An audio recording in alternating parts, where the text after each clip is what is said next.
শুধু আমার কথায় জি মিটু ভাই, জি আমরা এখন ফেসবুক লাইভে আছি, আপনি আলোচনা করতে পারেন। আপনি শুধু আমার কথায় হ্যাঁ না ইয়েস নো বলবেন, হ্যাঁ? জি, তাহলে আমার কথা বলতে একটু সুবিধা হয়। রাইট। জি, ধন্যবাদ। ধন্যবাদ বাংলাদেশ জাতীয়তাবাদী দল বিএনপির পক্ষ থেকে ধন্যবাদ জানাচ্ছি যারা যুক্ত আছেন, যারা পরবর্তীতে যুক্ত হবেন এবং এই লাইভের অনুষ্ঠানগুলো শুনবেন বিএনপি অনলাইন প্রবাসী ফোরামের পক্ষ থেকে। দেখুন, যে প্রশ্নটা ছিল, বিভিন্ন মানুষ অথবা বিভিন্ন সাংবাদিক বিভিন্ন কায়দা কৌশলে বাংলাদেশ জাতীয়তাবাদী দলের যারা নীতি নির্ধারক আছে বাংলাদেশে তাদেরকে যখন বলা হয় যে তারেক রহমান সাহেব কবে আসবেন, এটা একটা নির্বাচন, হ্যাঁ, নির্বাচনের পরিচালনায় বা নির্বাচনে মানুষের কাছে ভোট চাওয়াটা একটা গুরুত্বপূর্ণ বিষয়। এই বিষয়টা আসলে এই বিষয়টায় যারা প্রশ্নগুলা করেন তাদেরও যেমন একটা গুরুত্ব আছে, আর যারা উল্টাপাল্টা উত্তর দেন বা সঠিক উত্তর দেন তাদেরও একটা চিন্তা ভাবনা করে উত্তর দেওয়ার প্রয়োজন আছে। আমি প্রয়োজন এটাই মনে করি যে আগামী 26 সালে বাংলাদেশ জাতীয়তাবাদী দল বিএনপি নির্বাচনে অংশগ্রহণ করবে এবং সুস্থ ধারায় একটি নির্বাচন হবে। এই নির্বাচনের জন্য বিগত 16টা বছর ফ্যাসিস্ট সরকারের নির্যাতন, নিপীড়ন, জুলুম, মামলা, অন্যায়, অত্যাচার করে বাংলাদেশের মানুষের ভোটের অধিকার আদায় করার জন্য মাঠে নেমেছিল। অনেক বাংলাদেশ জাতীয়তাবাদী দলের অনেক কর্মীরা নিহত হয়েছেন, অনেকে আহত হয়েছেন, অনেকে পঙ্গুত্ব বরণ করেছেন শুধুই একটি সুস্থ নির্বাচন করার জন্য। এবং জনাব তারেক রহমান সাহেব সুস্পষ্ট ভাষায়, সুস্থ মস্তিষ্কে সুস্পষ্ট ভাষায় একটি কথা বলেছেন আন্দোলন সংগ্রাম চলা অবস্থায়। উনি বলেছেন যে আপনারা বাংলাদেশ জাতীয়তাবাদী দল বিএনপি ধানের শীষে ভোট দিতে হবে, এটা এমন কথা নয়। আপনার ভোট আপনি দিবেন, যাকে খুশি তাকে দিবেন। তবে এই তবেটা হলো প্রশ্ন, তবে আপনার ভোটের অধিকার আদায় করতে হবে। যেহেতু আপনারা বিগত 16টা বছর ভোট দিতে পারেননি, সেই অধিকার আদায় করার পিছনে কারা যুক্ত ছিল? যারা এখন পেয়ার নির্বাচন চায় 16টা বছর তাদেরকে মাঠে ময়দানে আমরা দেখিনি। আর যারা জনগণের ভোটের অধিকার আদায় করা হয়েছে, এখন জনগণ ভোট দিবে, 16টা বছর বাংলাদেশ জাতীয়তাবাদী দল বিএনপি মাঠে ময়দানে ছিল। এখন মূল প্রশ্নটা হলো যে তারেক রহমান সাহেব দেশে কবে ফিরবে, কবে আসবে, এটা একটা গুরুত্বপূর্ণ প্রশ্ন। কিন্তু এই প্রশ্নের ভিতরে একটু কিছু আছে। কিছুটা হলো উনি হলেন ভারপ্রাপ্ত চেয়ারম্যান, আমাদের যিনি তিনবারের সফল প্রধানমন্ত্রী, যিনি গণতন্ত্রের জন্য, আপনাদের ভোটের অধিকারের জন্য নিপীড়ন, নির্যাতন, জেল খেটে তারপর উনি অন্যায়ের কাছে মাথা নত করেনি। তিনি আপনাদের ভোটের অধিকার এনে দিয়েছেন, ভারপ্রাপ্ত চেয়ারম্যান সাহেব নেতৃত্ব দিয়েছেন। এখন ভারপ্রাপ্ত চেয়ারম্যান সাহেব কবে আসবেন, যেখানে আমাদের চেয়ারপারসন উপস্থিত, উনি কবে আসবেন না আসবেন সেটা মুখ্য বিষয় আমার কাছে লাগে না। ওনার ইচ্ছে হলে উনি কালকেও আসতে পারেন, ওনার ইচ্ছে হলে উনি 2 বছর পরও আসতে পারেন, কিন্তু ওনার ইচ্ছে এটা। কিন্তু আমার প্রশ্নটা হলো এক জায়গায়, সেটা হলো ভারপ্রাপ্ত চেয়ারম্যান আসে না, ওকে ফাইন, কিন্তু নির্বাচন প্রচারণায় বাংলাদেশ জাতীয়তাবাদী দল বিএনপির পরিবার কি কেউ নেই? কেউ নেই আছে। এই মুহূর্তে বাংলাদেশ জাতীয়তাবাদী দল বিএনপির করণীয়টা কি, সেই করণীয়টা আমি একটা ভিডিও আপলোড দিয়েছিলাম। করণীয়টা হলো বাংলাদেশ জাতীয়তাবাদী দল বিএনপির চেয়ারপারসন যদি ওনার কোনো উনি যদি সুস্থ থাকেন তাহলে ওনার একটা বক্তব্যের অপেক্ষায় বাংলাদেশের জাতি, সমগ্র বাংলার জাতি। আর আল্লাহ পাক যদি ওনাকে সুস্থ করে তোলেন। আমরা অবশ্যই আশা রাখি যে আল্লাহর কাছে ওনার মুখ থেকে আমরা ইমিডিয়েটলি একটা বক্তব্য পাবো। কিন্তু আর উনি যদি অসুস্থ হয়ে থাকেন, কিন্তু ওনার পরিবারের যে বাক্যটা আমি উচ্চারণ করলাম, যেমন আমাদের কোকো সাহেব আছেন, ওনার পরিবার আছেন, ওনার সন্তানরা আছেন, ওনারা মাঠে নামুক, জনগণের কাছে ভোট চাক। যেমন আমাদের জনাব তারেক রহমান সাহেবের স্ত্রী আছেন জোবেদা রহমান, এবং জাইমা রহমান আছেন, অত্যন্ত সুশিক্ষিত মানুষ, ব্যক্তি। ওনারা এই মুহূর্তে দলের জন্য ওনাদের সমাবেশ করা উচিত বলে আমি মনে করি। দেখুন, মানুষের আচার আচরণ, ব্যবহার, কথা বার্তায়, চেহারায় মানুষের প্রতি মানুষের একটা ভালোবাসা জন্মায়।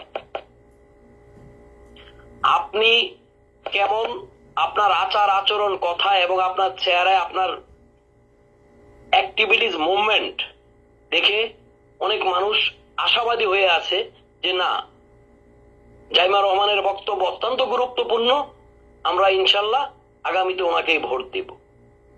এখন আমাদের এই যে ভোট চাওয়া জনগণের কাছে, এলাকায়, পাড়া মহল্লায়, এই চাওয়ার যে সিস্টেমটা, এই সিস্টেমটা আমরা অনেকে অনেক জায়গায় হারিয়ে ফেলেছি। অনেকে অনেককে 31 দফা বলে, অনেকে অনেককে অনেক ধরনের কথা বলে। মূল কথা হলো আপনি যে ভোটটা দিবেন, এই ভোটের অধিকার কে এনে দিয়েছে, এই মূল কথাটা কেউ বলে না। 16টা বছর আন্দোলন সংগ্রাম করে আপনার যে ভোটের অধিকার কে এনে দিয়েছে, এই মূল কথাটা পাবলিককে বলতে হবে, জনগণকে বলতে হবে, এলাকায় যাইতে হবে এবং প্রতিটা মানুষের ঘরে ঘরে যেতে হবে, যেটা তারেক রহমান সাহেব সুস্পষ্ট ভাষায় আজ থেকে 3 দিন আগে বলে দিয়েছেন। আমরা কতটুকু যেতে পেরেছি, আমরা কতটুকু যেতে পেরেছি? আমি তো এ পর্যন্ত সামাজিক যোগাযোগ মাধ্যমে এবং বাংলাদেশ জাতীয়তাবাদী দলের যারা দলের নীতি নির্ধারক আছেন তাদের মুখ থেকে এই ভাষাটা শুনি না যে আপনারা বলুন যে এই যে 16টা বছর আপনাদের ভোটের অধিকারের জন্য রাস্তায় আন্দোলন সংগ্রাম, নির্যাতন, নিপীড়ন, জেল, জুলুম, এবং আমাদের দেশ নেত্রী যিনি গণতন্ত্রের জন্য, যিনি বলে যে আমি যদি মারা যাই দেশের মানুষের সাথে মারা যাব, যদি আমি বেঁচে থাকি দেশের মানুষের সাথে বেঁচে থাকবো, তাকে ভোট না দিয়ে আপনি কাকে ভোট দিবেন?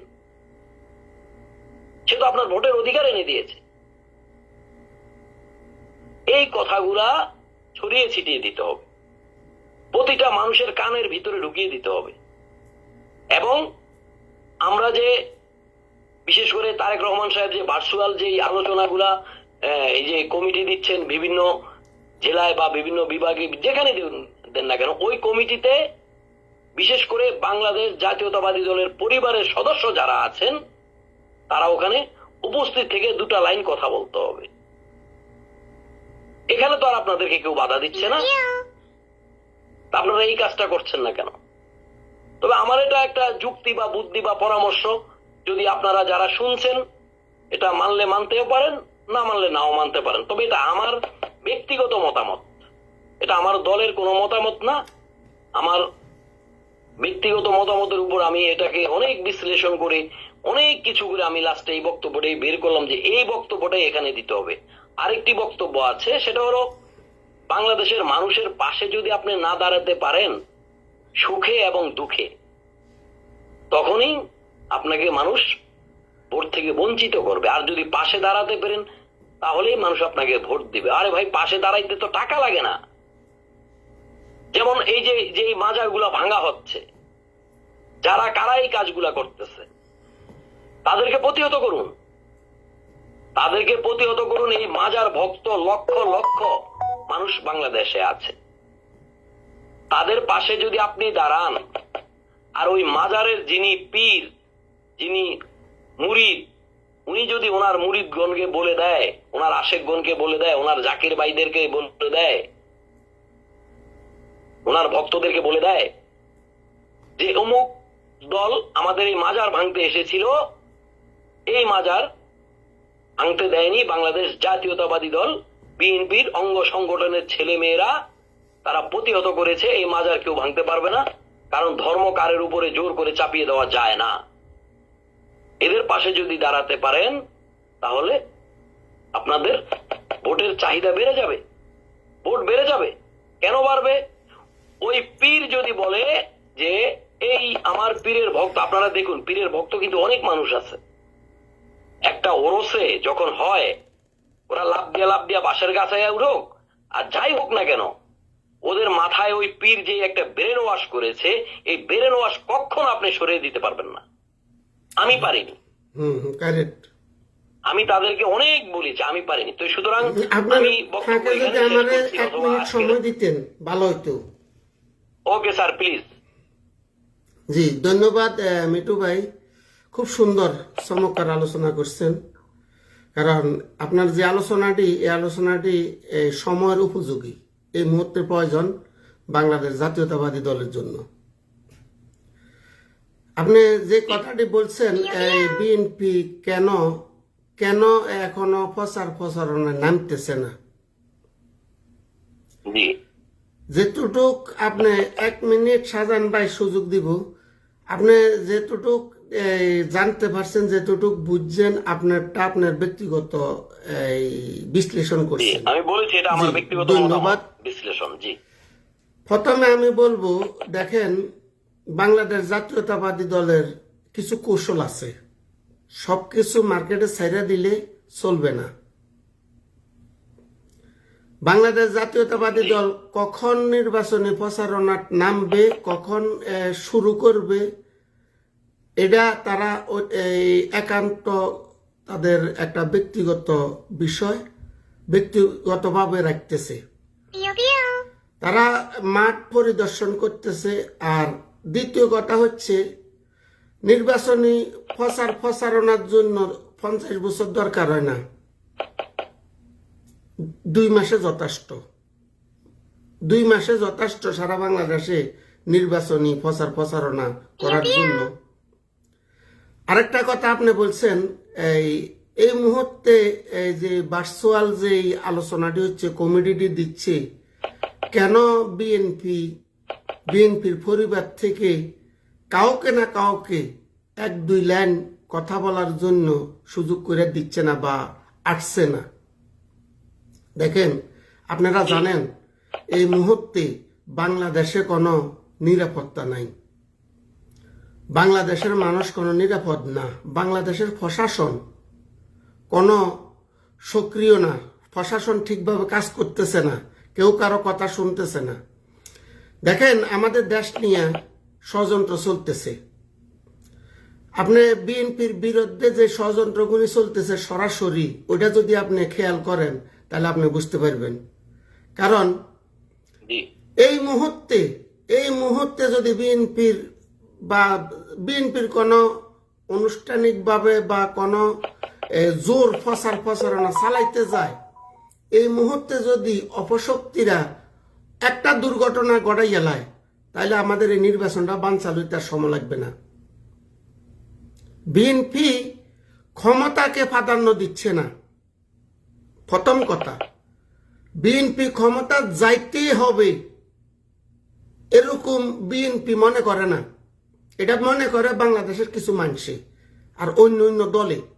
বিএনপির কথা হলো, আমার দেশ যদি বাইসা থাকে, আমাকে যদি আল্লাহ নেখায়াত দান করে, আমি কোনো না কোনো সময় আল্লাহ বা বাংলাদেশের জনগণ আমাকে এই সুযোগটা দিতে পারে, এই সুযোগ আমার আসতে পারে। যদি আমার দেশে ধ্বংস করিয়ে এলায়, তাহলে আর আমার এই ক্ষমতা যাওয়া বা দেশ পরিচালনা করা কোত্থেকে আসবে? এই কারণে বিএনপি চাইতেছে না দেশের ভিতরে একটা অরাজকতা হোক।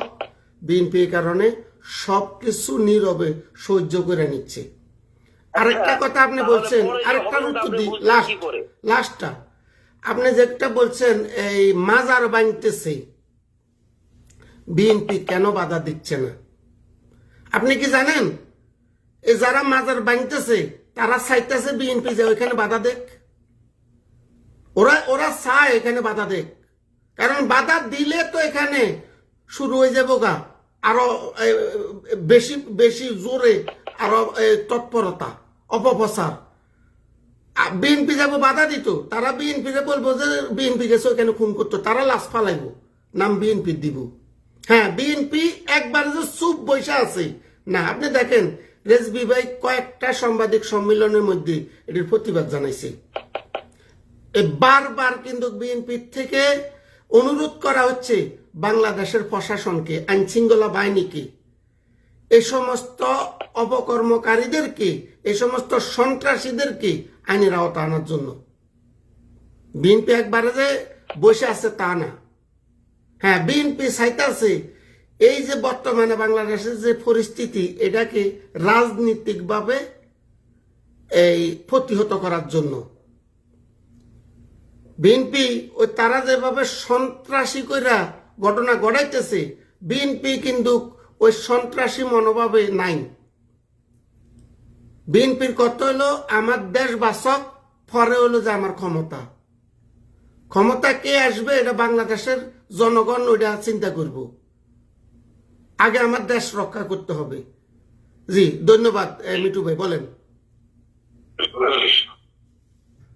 দেখুন, আসলে জীবন যুদ্ধে কাঁদলে পরে আসবে পরাজয়, একটা আসবে জয় অথবা আসবে পরাজয়। আপনি যদি জীবনের যুদ্ধে নাইবা নামেন তাহলে আপনি জয়ের আশা কখনো করতে পারবেন না। আপনি কিভাবে নিশ্চিত হলেন যে প্রশাসন এখন যে অন্য একটা ভঙ্গিমায় আছে সেটা আমি জানি, কিন্তু 2 মাস বা 3 মাস পরে যে 5 মাস নির্বাচনের টাইম আছে, 2 মাস বা 3 মাস পরে যে প্রশাসন অন্য ভঙ্গিমায় থাকবে না বা ভঙ্গিমা চেঞ্জ করবে, সেটাই বা আপনারা বুঝলেন কি করে বা আমি বা বুঝবো কি করে, তাই না? তারপরেও আমি যেটা আমার বিশ্লেষণ, এটা আমার ধারণা থেকে আমি বলতে চাচ্ছি এখনো, যে যেহেতু বাংলাদেশের ফেসিস্ট নেই, আর ফেসিস্ট কারা এখনো আছে বাংলাদেশে, তারা বাংলাদেশের কি করতে পারে, তাদের সবাইকে বাংলাদেশ জাতীয়তাবাদী দল বা অন্যান্য দল সবাই চিনে, কে কোথায় আছে বা কোথায় কোনো গন্ডগোল সৃষ্টি করতে পারে কিনা। সবকিছু মিলিয়ে আমার মনে হয় যে আপনার সাথে পোষণ করি এই কারণেই পোষণ করি যে 2 মাস পরে যে সিচুয়েশন ভালো হবে এটাই বা আমরা বুঝবো কি করে। জি ধন্যবাদ। জি, আপনি যে কথাটা বলছেন ফেসিস্ট দেশ ছেড়ে চলে গেছে, শাহজাহান ভাই একটু সুযোগ দেন। শাহজাহান ভাই আধা মিনিট। আপনি যে কথাটা বলছেন ফেসিস্ট দেশ ছেড়ে চলে গেছে, শুধু যে ফেসিস্টে এই অঘটন ঘটাবে বা সন্ত্রাসী কার্যকলাপ চালাইতেছে, এটা আপনাকে কে বলছে? বালা মানুষে কি ঘটাইতে পারে না?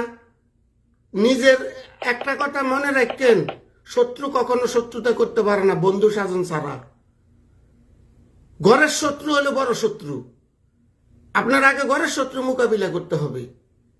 শুধু আমরা ফেসিস্ট হয়ে বসে থাকলে হবে না, আমাদের ঘরের শত্রু চিহ্নিত করতে হবে। জি ধন্যবাদ।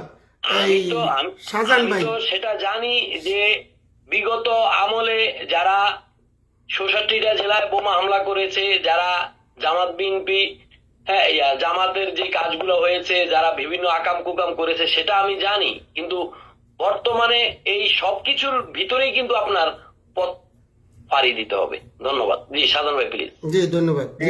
আমি একটা কথা বলি, নজরুল ভাইয়ের কথাগুলো রাইট আছে, যুক্তি, মিটু ভাইয়ের কথাগুলো যুক্তি, তার মধ্যে আমি একটু এড করি।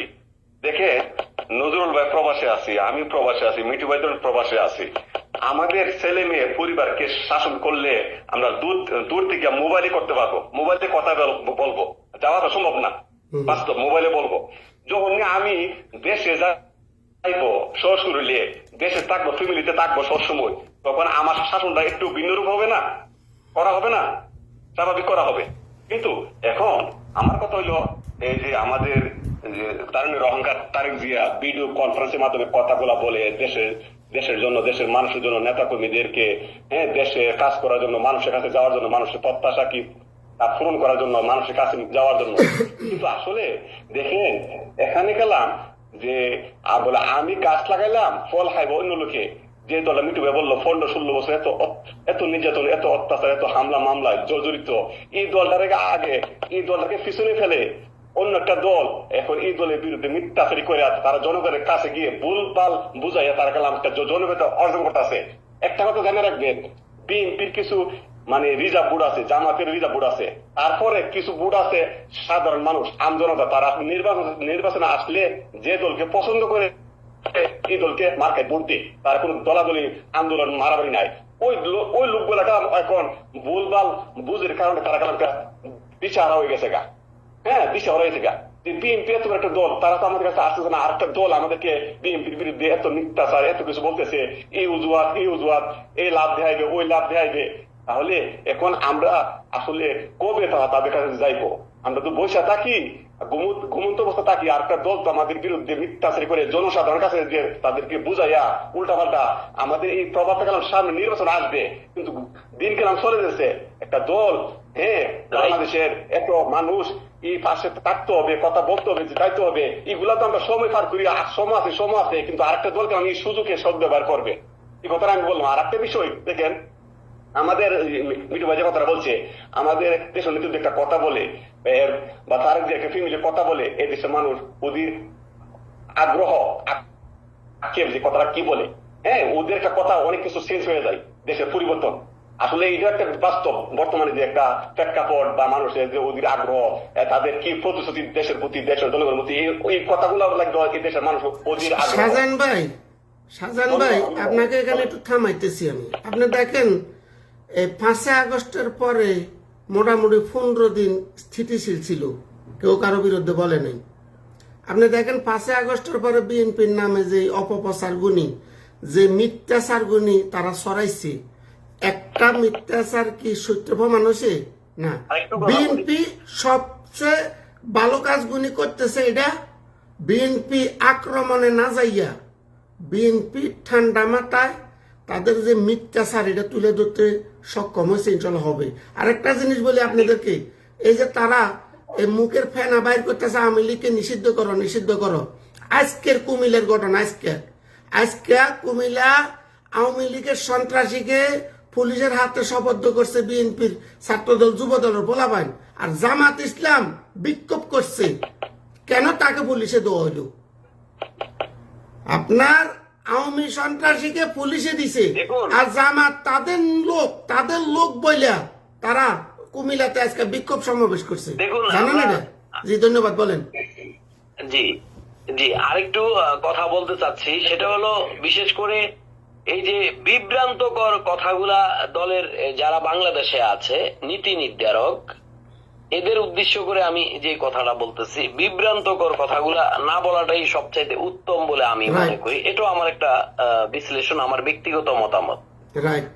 সেটা হলো আপনার এই বিভ্রান্তকর কথা আসলে এই অ্যাক্টিং চেয়ারম্যান জনাব তারেক রহমান সাহেব কবে আসবেন, এগুলা পাবলিককে বলাটা আসলে পাবলিক প্লিজে এই বিভ্রান্ত ছড়ানোটা সঠিক না। তারপরে আওয়ামী লীগ কি করবে, হ্যাঁ, বা বিএনপি কি করবে, বা ভারত কি করবে, আমেরিকা কি করবে, এটা পাবলিককে এই ধরনের বক্তব্য বা এই ধরনের কথাগুলা আমি মনে করি এটা আমার ব্যক্তিগত বলাটা ঠিক না। এসব এখন একটা কথাই বলতে হবে ভাই, সেই কথাটা হলো একটাই, যে যাদেরকে আমরা 16 বছর মাঠে দেখি নাই তাদেরকে ভোট দিবেন, না যাদেরকে 16 বছর মাঠে আপনারা দেখেছেন, বন জঙ্গলে ঘুমাইতে দেখেছেন, জেলখানায় দেখেছেন, একজন 3 বারের সফল প্রধানমন্ত্রী যিনি বলেছেন যে আপনাদের সাথেই মরবে, আপনাদের সাথে যদি উনাকে আল্লাহ বাঁচায় রাখে বাঁচবে, হ্যাঁ, তাদেরকে ভোট দিবেন, না যারা আপনার ভোটের অধিকার রক্ষা করেছে তাদেরকে ভোট দিবেন, না যারা এই বিগত 16টা বছরে মাঠে ময়দানে কোথাও ছিল না, গুপ্তচর হিসাবে এই ফ্যাসিস্ট সরকারের সাথে হাত করে তাদের বিভিন্ন ব্যবসা বাণিজ্য চালিয়ে গেছে, কিন্তু আপনাদের যে ভোটের অধিকারের জন্য যে মাঠে নামার কথা, মাঠে নামেনি, হ্যাঁ, তাদেরকে ভোট দিবেন। এই কথাগুলা মানুষের কানে পৌঁছাইতে হবে। আর এই কথাগুলা আপনি বলা, আমি বলা এক ধরন, আর বিএনপির পরিবার থেকে যে কেউ বলা আরেক ধরন। আবার দেখা যাচ্ছে আমাদের গণতন্ত্রের মা দেশ নেত্রী, হ্যাঁ, 3 বারের সফল প্রধানমন্ত্রী, ওনার মুখ থেকে বলা আরেক রকম। তবে আমি আপনাদেরকে একটা আশ্বাস দিয়ে যাচ্ছি, সেটা আমি গোপনীয় ভাবে হোক আর যেভাবে হোক দলের হাইকমান্ড থেকে একটা কথা পেয়েছি যে ইমিডিয়েটলি আমাদের, হ্যাঁ, দেশ নেত্রী একটা বার্তা দিবেন জনগণের কাছে নির্বাচনের ব্যাপারে, ভোটের ব্যাপারে, ভোট কাকে দিতে হবে, হ্যাঁ, কেন দিতে হবে, হ্যাঁ, এবং ভোটের জন্য কতটুকু আন্দোলন, সংগ্রাম, লড়াই, নির্যাতন, নিপীড়ন, নির্যাতনের শিকার হয়েছে বাংলাদেশ জাতীয়তাবাদী দল, এই সমস্ত ব্যাপারে ওনার একটা বক্তব্য ইমিডিয়েটলি নিশ্চয়ই। আসবে ইনশাল্লাহ। ইনশাআল্লাহ। আমার কথাগুলো অবশ্যই আপনারা লাইভে দিবেন এবং লাইভ যারা শুনবে অবশ্যই তারা যেন শেয়ার করে দেয়। আর এই শেয়ারের মাধ্যমেই আমি আশা করি যে আমার এই ব্যক্তিগত মতামতকে প্রাধান্য দিবে বাংলাদেশ জাতীয়তাবাদী দল, বিএনপি, ইনশাআল্লাহ। ছোট ছোট অঙ্গ সংগঠন বা বড় যারা শুনবে সবাই। ধন্যবাদ। জি, অসংখ্য অসংখ্য ধন্যবাদ। আমরা দোয়া করি, আমরা সবাই দোয়া করি, দল মত নির্বিশেষে আমাদের গণতন্ত্রের মা দেশমাতা বেগম খালেদা জিয়াকে যেন আল্লাহ নেক হায়াত দান করেন এবং সুস্থতার নিয়ামত দান করেন। উনি যেন আরেকবার এই বাংলাদেশকে পরিচালনা করার দিক নির্দেশনা দেওয়ার জন্য এই শক্তি ওনাকে আল্লাহ দেয়। এটাই আমাদের সর্বশেষ দোয়া এবং সবার কাছে আরেকটা দোয়ার কথা বলি, দরখাস্ত। আসলে আমি তো অনেক জি। কথা, ভাই এক মিনিট, আরেকটা কথা বলি। আসলে আমি অনেক কিছু জানি, না জেনেও জানি বিদায় বলার চেষ্টা করি। ইমিডিয়েটলি জানলো সব কথা বলা ঠিক না। জি, না, আমি একটা কথা বলছি। ইমিডিয়েটলি বাংলা মানে প্রতিটা সংসারের বলেন আর প্রতিটা দেশের বলেন বা প্রতিটা গ্রামের বলেন যে একজন মুরব্বিয়ান থাকে। হ্যাঁ, তো বাংলাদেশের এই মুহূর্তে যিনি মুরব্বী আছেন, তার বিবেক বিবেচনা আছে। হ্যাঁ, তার কাছে ইমিডিয়েটলি আমাদের রাষ্ট্রপ্রধান যিনি আছেন ডক্টর ইউনূস, উনি একটা সাক্ষাৎ করবেন, এটা নিশ্চয়। আমি আশাবাদী। হ্যাঁ, আমার এই মানে সংবাদটা আপনারা অবশ্যই বললাম, কিন্তু দেখবেন আমার কথাটা কতটুকু প্রতিফলন হয়। ইনশাল্লাহ ইমিডিয়েটলি একটা আশাবাদী হবেন এবং উনি আমাদের দেশ নেত্রীর সাথে একটা মানে বাংলাদেশের একজন মুরব্বী হিসাবে, বাংলাদেশের একজন গার্ডিয়ান হিসাবে, হ্যাঁ, উনি ওনার সাথে দেখা করবেন এবং উনি এমন একজন ব্যক্তি যিনি কখনো ক্ষমতার লোভ করেনি, জি, যিনি মানুষের জন্য আন্দোলন সংগ্রাম চালিয়ে গেছেন, মানুষের ভোটের অধিকারের জন্য, মানুষের জন্য। হ্যাঁ, এবং ওনার যে মুখের কথা, এই কথা হ্যাঁ তিল পরিমাণ নড়চড় হয়নি। উনি অনেক আগে একটা কথা বলেছিলেন, আপনাদের মনে আছে কিনা আমি জানি না। উনি বলেছিলেন যে বাংলাদেশ আমার এলাকায় উনি একবার গেছেন, আমার এলাকায় ছোট্ট একটা থানায় গিয়েছিলেন, থানায়, ফরিদগঞ্জ থানায়, আপনারা দেখবেন, সাতপুর। হ্যাঁ, ফরিদগঞ্জ থানায় গিয়ে উনি বলেছেন যে বাংলাদেশ জাতীয়তাবাদী দল বিএনপি যদি ক্ষমতায় যায় তাহলে আপনাদের এই রাস্তাটা বিশ্ব রোড হবে এবং চাঁদপুর থেকে এই রোড নোয়াখালীতে গিয়ে লাগবে। উনি তাই করেছেন। আরো একটা কথা বলেছেন, কথাটা ছিল যে বাংলাদেশের যারা কৃষক, এই কৃষকের জন্য ওনারা বাংলাদেশ জাতীয়তাবাদী দল যদি ক্ষমতায় যায় তখনকার ভাই 5,000 টাকা আর এখনকার 5 লাখ টাকা সমান। বলছে কৃষক যারা কৃষি জমি চাষ করেন এবং এই জমির দলিল দিয়ে যারা কৃষি লোন নিয়েছেন তাদের 5,000 টাকা যারা নিয়েছেন, এই 5,000 টাকা 10 বছর 20 বছর যতটুকু সুদ এসেছে সুদও মুকুব করা হয়েছে এবং মূল টাকাও মাফ করা হয়েছে। আর যারা 5-এর উপরে নিয়েছেন তাদের সুদ মুকুব করা হয়েছে, মূল টাকা জমা দেওয়া হয়েছে। আমি সেই ধরনের একজন ব্যক্তি, আমি এই জিনিসটা পেয়েছি, কারণ আমি ওই সময় কৃষি লোন নিয়েছিলাম। হ্যাঁ, তো এখন যাদের মুখের কথার দাম আছে, মানুষ এখনো তাদেরকে চিনে। বাংলাদেশের কোন দল কেমন, যারা বিদেশে পালিয়ে যায়, যারা বিদেশিদের সাথে আত্মীয়গানা করে, যারা বিদেশিদের কাছে দেশ বিক্রি করে দেয়, যারা বিদেশিদের প্রেসক্রিপশনে দেশ চালায়, হ্যাঁ, তারা কেমন, আবার যারা জেল জুলুম খাটে, যে বিনা অন্যায়, যারা অন্যায়ের কাছে মাথা নত করে না, যারা এই দেশের মানুষের সাথে মরতে চায়, যারা এই দেশের মানুষের সাথে বাঁচতে চায়, যারা এই দেশের মাটি ও মানুষকে নিয়ে কথা বলে, তাদেরকে মানুষ বিশ্বাস করে। সেই মানুষটি হলেন বাংলাদেশ জাতীয়তাবাদী দলের চেয়ারপারসন, দেশ নেত্রী, 3 বারের সফল প্রধানমন্ত্রী, গণতন্ত্রের মা খালেদা জিয়া। জি, অসংখ্য অসংখ্য ধন্যবাদ। অপেক্ষায় মানুষ এখনো অপেক্ষায় আছে। ধন্যবাদ। জি, ধন্যবাদ মিঠু ভাই। আমরা লাইভটি এখানে শেষ করব ইনশাল্লাহ। আমাদের শেষ কথা যেটা, বাংলাদেশ জাতীয়তাবাদী দলের প্রত্যেকটা কর্মীর কাছে আপনারা আপনাদের নিজ নিজ জায়গা থেকে অপপ্রচারকারীদেরকে প্রতিহত করেন। আর গত 15 বছরের জেল জুলুম নির্যাতনের কথা তুলে ধরেন। আর লাস্ট যে কথাটা আপনারা সবাই ধৈর্য ধারণ করেন, আমাদের বাংলাদেশ জাতীয়তাবাদী দলের নির্বাচনী প্রচার প্রচারণার উদ্বোধন ইনশাআল্লাহ দেশনেত্রী, গণতন্ত্রের মা, mother of democracy Begum Khaleda Zia উদ্বোধন করবে খুব শীঘ্রই ইনশাআল্লাহ। সবাই ভালো থাকবেন। আসসালামু আলাইকুম ওয়া রাহমাতুল্লাহি ওয়া বারাকাতুহু। ধন্যবাদ সবাইকে আমাদের সাথে থাকার জন্য।